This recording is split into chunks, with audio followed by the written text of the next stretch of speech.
ભરૂચ જિલ્લાના જંબુસર તાલુકાના નાહાર ગામે યોજાયેલી ગ્રામસભા દરમિયાન ગામના તળાવને મત્સ્ય ઉદ્યોગ માટે આપવાના મુદ્દે ભારે હોબાળો અને ઉગ્ર વિરોધ થતા ગ્રામસભા મુલતવી રાખવાની ફરજ પડી હતી. કોઈ અનિચ્છનીય ઘટના ન બને તે માટે પોલીસનો ચુસ્ત બંદોબસ્ત ગોઠવવામાં આવ્યો છે.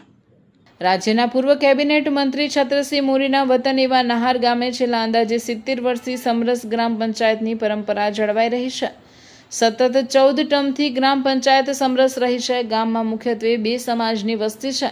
ગામનું મકવાણા સમાજ અને મોરી તળાવ છેલ્લા 21 વર્ષથી મત્સ્ય ઉદ્યોગ માટે આપવામાં આવતું રહ્યું છે. જો કે આ વખતે આ મુદ્દે રાજકીય કિન્નાખોરીના આક્ષેપો થયા છે.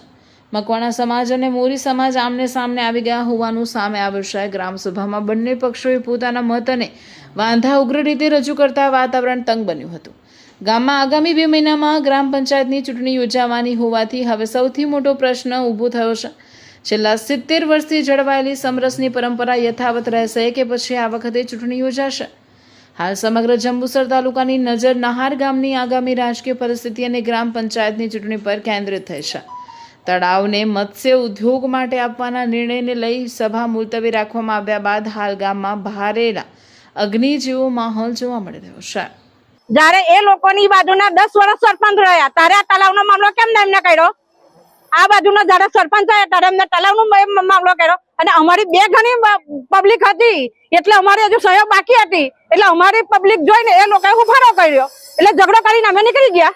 એટલે ગામ સભાની મીટિંગ હતી. ગામ સભાની અંદર દર વખતે એ લોકો આવું કરે. આગલી ગામ સભાની મીટિંગ રાખી હતી ત્યારે એમને એકદમ ભરવા ઝઘડો કરી નીકળી ગયા.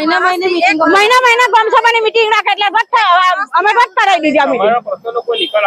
હા, પ્રશ્નનો નિકાલ નહીં આવતો દર વખત તળાવ તો સરકારથી ટેન્ડર ભરીને અમને આપેલું છે. જ્યારે એમને 40 લાખ એ પાછા આલે ને 40-50 લાખ ભરીને ટેન્ડર સરકારે આપેલું છે તો કઈ રીતે તમે કરો? જ્યારે એ બાજુના અમરસિંહભાઈ મકવાના હતા સરપંચ હતા ત્યારે આ તળાવનું લીધું હતું રઘુવીરસિંહે. ત્યારે કશું આખું 5 વર્ષ પૂરા થયા તો એમને કઈ નિર્ણય નહીં લીધો. અને જયારે એમનું પતિ ગયું અમારી બાજુથી સરપંચ આવ્યા ત્યારે એમને આ બધા પ્રોબ્લેમ ઉભા કર્યા. તળાવ ખાલી કરો, તળાવમાં પાણી સારું નથી એવું બધું ઘડે ઘડે ટીડીઓને બોલાવીને કે છે. અને ટીડીઓ 1 વર્ષથી અહીં આયા કરે છે પણ એનો કોઈ નિકાલ નહીં આવતો. 1 વર્ષ પૂરું થયો એમ નિર્ણય આવી પણ ગયો. ટીડીઓએ પણ કહી દીધું છે કે તળાવ નહીં ખાલી થાય તો એ લોકો ઘડે ઘડે આવું બધું ઉભું કર્યા કરે. બળજબરીથી ઉભું જ કર્યા કરે ઘડીએ એમને મૂરી મકવાના જ કરવું છે બસ. બહેનો એવું કરે છે ને ભાઈઓ એવું કરે છે. અમે સરકારને અપીલ કરીએ છીએ કે અમને ગુપ્ત મતદાનની આપે જેથી કરીને દરેકને ગુપ્ત મતદાન કરવાનો અધિકાર છે. એકબીજાને સરકારને એવું કહેવા માંગુ છું કે વરાવાના ધંધા ના કરે કે જેથી કરીને એકબીજા વળી મળે. એટલે ગુપ્ત મતદાનની અમે અપીલ કરીએ છીએ. તો સરકારને મારી દરખાસ્ત છે કે ગુપ્ત મતદાનની વહેલી તકે અમારી જોગવાઈ કરે.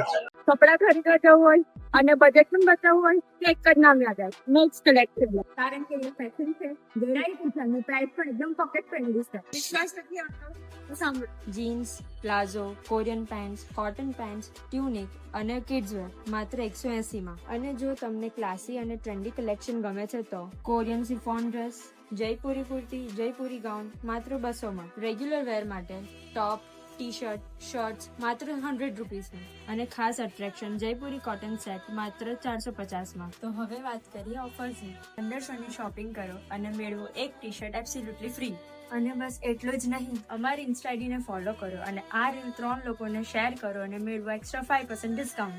આ ખાસ ઓફર માત્ર 13 જુલાઈ ટુ 19 જુલાઈ સુધી જ છે. ઓછા બજેટમાં બેસ્ટ ફેશન માત્ર મોક્ષ કલેક્શન. આજે જ વિઝિટ કરો Moksh collection, shop number 2, 7X empire, Tavra road, Jadeshwar.